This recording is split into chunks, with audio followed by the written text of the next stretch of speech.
তো সোশ্যাল মিডিয়ায় একটা কথা দেখেছেন যে টাকায় যদি সুখ হতো তাহলে রিক্সাওয়ালার বউ 50-60 বছর সংসার করতো না, আর লাখ টাকা রোজগার করা বিদেশির বউ পরকিয়া করতো না।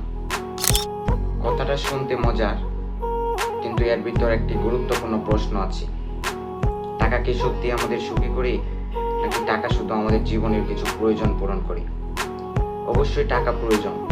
টাকা দিয়ে খাবার কেনা যায়, চিকিৎসা করা যায়, পরিবারের দায়িত্ব নেওয়া যায়, স্বপ্ন পূরণ করা যায়। কিন্তু একটা বিষয় মনে করা দরকার, অর্থনৈতিক সচ্ছলতা আর মানসিক শান্তি এক জিনিস নয়। একজন মানুষ হয়তো খুব সাধারণ জীবনযাপন করেন, কিন্তু পরিবারের মানুষের সঙ্গে তার ভালোবাসা, বিশ্বাস আর সম্মান আছে।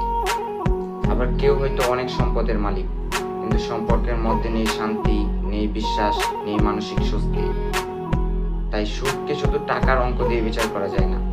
আর একটা ভুলও আমরা যেন না করি, কারো দাম্পত্য সমস্যা বা সম্পর্ক ভাঙনকে শুধু টাকা দিয়ে ব্যাখ্যা না করি।